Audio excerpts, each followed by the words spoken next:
So thank you to her, and we're now going to transition to our last speaker, which is Salwa Syed. So Salwa, mashallah, she is the incoming president of our new MYNA term, and for the next 2 years she will serve as our EC president, and she's been involved with MYNA in the past before in the North Central region, and mashallah, she's very active and a really sweet person, and I'm super excited to honor her, or to ask her to come up here and speak, inshallah.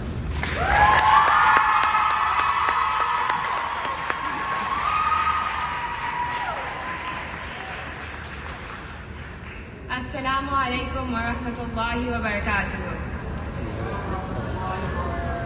My name is Salwa Syed, and I am the incoming president of the Muslim Youth of North America, or MYNA. For those of you who may not know, MYNA is a for the youth, by the youth organization. Our vision is a world in which Muslim youth are grounded and confident in our Islamic belief and practice as engaged and productive members of society. I have been blessed to have been a part of this amazing organization for the past 6 years now, and I can truly say that MYNA has changed my life. Today, I'm here to talk about one of the biggest challenges the Muslim Ummah is currently facing: keeping our youth, the future leaders of our community, steadfast and confident in our deen and our Muslim identity.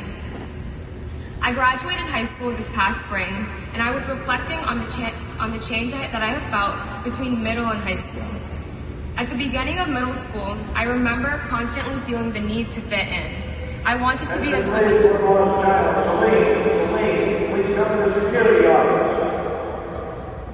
At the beginning of middle school, I remember constantly feeling the need to fit in.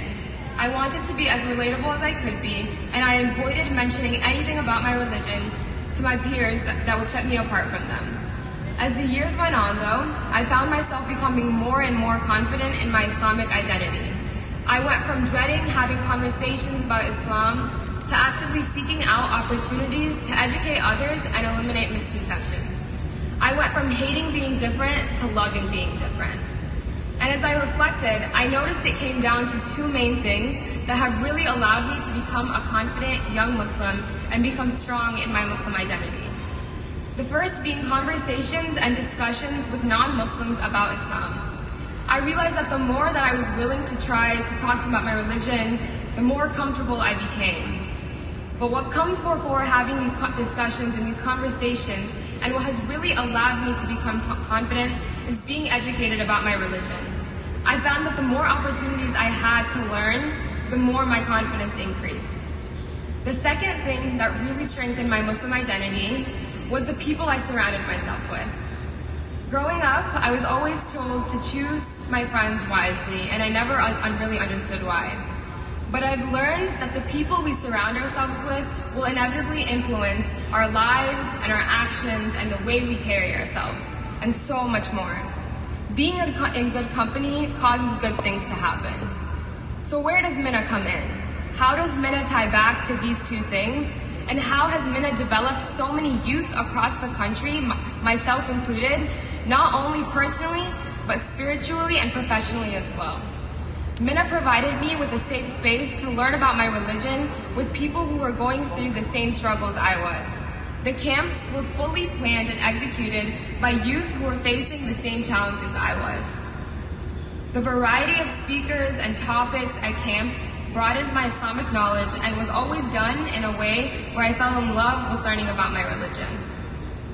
I had counselors who became mentors, and I was given opportunities to talk to speakers and get answers to questions I had. I was put in a space where every other girl around me was wearing hijab, and I felt empowered by the youth I was surrounded by. I met my best friends at MYNA events, friends that bring me closer to my deen, that encourage me to be the best Muslim I can be. Not only has MYNA grounded me in my faith, but it has also given me a seat at the table. I have been given so many opportunities to use my voice and express my opinion.